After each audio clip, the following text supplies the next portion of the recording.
Now then, let's begin the tutorial right away. How about I start with the rules for winning and losing? Blazblue is a fighting game where each side battles one-on-one. For the tutorial, you will be using Ragna the Blood Edge, but elsewhere you can choose whichever character you want. Let's take a look at the screen display. Displayed in the middle, you can see the countdown timer. In a standard game, this is set to 99 seconds. The two green bars, located on either side of the countdown timer, represent the HP remaining for each character. On the left, you will find Player 1, and on the right, Player 2. Players fight each other with the characters they control, and the player who reaches 0 health first loses that round. The player that wins the designated number of rounds is declared the victor. If neither player's health gauge reaches 0, and the countdown timer expires, the player with the most health remaining will win that round. Remember that. Excellent! If both players have the same amount of health left when the countdown timer reaches 0, then it will end in a draw. If both players' health reaches 0 at the same time, it will result in a double down, and both players will win a round. Those are the basic rules. From here on, I'll explain the special rules. However, there are many situations that happen infrequently, so you can listen for your own knowledge, but it's okay if you don't listen that intently. In the case of a draw, or a double down, if it occurred on a round that would have determined a victor, then only the player with the fewer number of rounds won will win a round. For instance, consider a match where you must win 2 rounds. If Player 1 has not won any rounds, and Player 2 has won 1 round, if the next round ends in a draw, Player 1 will win 1 round. And one more thing. I bet you're wondering, what happens when the final round of a match ends in a draw or a double down? When that happens, an extra round will take place. If that extra round also ends in a draw, then the match will be considered a tie, and both players will be given a game over. That's the end of the explanation on the rules for winning and losing. That was a bit long, wasn't it? Good job getting through it all.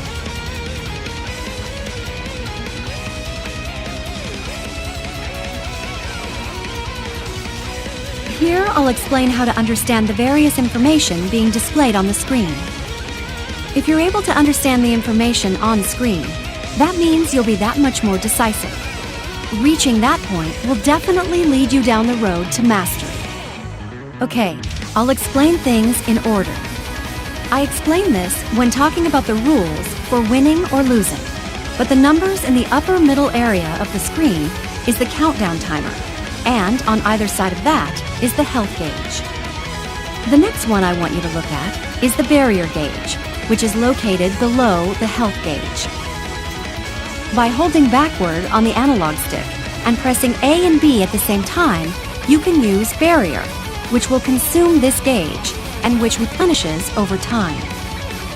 Below the barrier gauge are the round icons. These icons will light up when a round is won. When the designated number of these rounds are won, a victor has been determined. Next, under the character portraits, you'll see the overdrive gauge. When this gauge is colored orange, you can execute overdrive or break burst. Can you see the bottom of the screen? That's the heat gauge. The heat gauge can be raised to 100% by causing the opponent to get hit by or block your attacks, or getting hit by or blocking your opponent's attacks. I suppose the benefit of using the heat gauge is to utilize powerful systems. The explanation for the systems you can use will get rather long, so I'll go over them separately. Once you're used to playing the game, your goal should be to learn to watch how much heat gauge you've gained, and to adjust what actions you take based on that. Excellent! Next, I'll explain the system messages that display when certain situations occur. System messages for Player 1 appear in the middle of the right side of the screen, and messages for Player 2 appear in the middle of the left side of the screen, so watch them carefully. Here, we'll do a short exercise for the hit display. First, execute a combo that's at least 2 hits long. Don't worry. You can easily do a combo by standing next to the opponent and then pressing A, then B, or B, then C. Action! Nice! You blood sight! You chill out! Excellent! That's what will display when you execute a combo that's at least 2 hits long. The large number is the number of hits. When the number is red, it means that the opponent was not able to escape from the combo. When the number is blue, it means that the combo was escapable. Put simply, red means the combo was inescapable. Blue means that there was a moment where they could have escaped the combo, but they did not. The small number below the larger number indicates the hit in the combo on which the opponent could have escaped. When you yourself are being hit with a combo, if you look at this number, you'll know when you could have escaped. Checking this is very important. Lastly, the number at the very bottom indicates the damage. Obviously, dealing a high amount of damage is important. You should play with the goal of first dealing 1,000 damage, then go for 1,500 damage. Was some of that a little difficult? If it seemed a bit hard to follow, when you feel like practicing combos, you can come take this training exercise again and you will understand it better. Next, I'll talk about the pause menu, which displays when you press the start button from within the game. The pause menu has 6 items on it. Command list, key configuration, character select, hide menu, return to main menu, close. Each of these 6 items can be selected by highlighting them, then pressing the X button.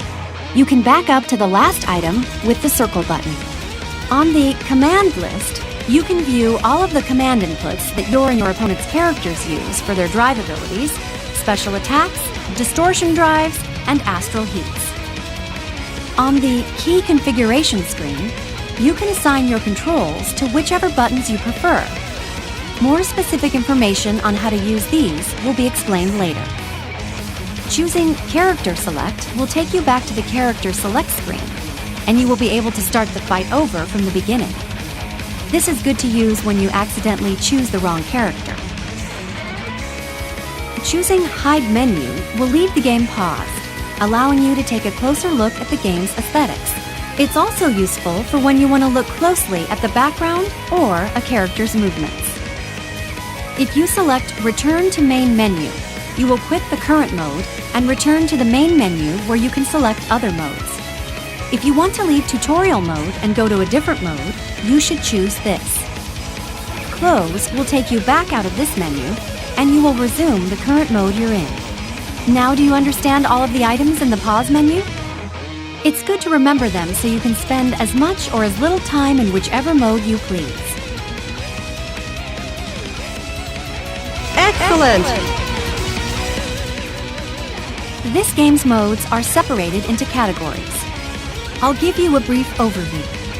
The practice category is for when you want to practice with a character, like when you want to pick up a brand new character for the first time. The story category is full of modes for you to enjoy every aspect of the Blazblue world, starting with story mode, of course. The battle category is where you can fight in various modes, such as one-on-one with another person, against the CPU with special rules, etc. In the network category, you can connect to the internet and fight online. You can stage heated battles online with players all across the world. The collection category is where you can go to view match replays and many illustrations. When you want to give your hands a rest and take a break, this might be a good place to visit. In the options category, you can set the game's rules and button configuration, as well as various game settings, such as the language and certain aspects of the game environment. Feel free to change the settings to best suit your preferences. That's it for the explanation of this game's modes. Choose what you'd like to do and pick the most suitable option. This can't be happening! You gotta work on that. Less than clear. Next is... Oh, what's wrong, Noelle?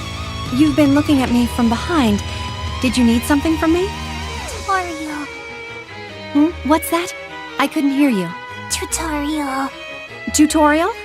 I was going to conduct a few training exercises here. I'm the tutorial instructor! I guess she really wanted to teach. Yeah, that's right, you are. You're the instructor, Noelle. I'm sorry. Noelle, you can take it from here. Really? It's okay for me to do it? Yes, of course. Thank you, Tsubaki. I'll do my best to fill your shoes. Oh, were you listening to all of that? Don't pay attention to any of that. I'll run the training exercises fine, so forget what just happened. Oh, but don't forget the content of the next exercise.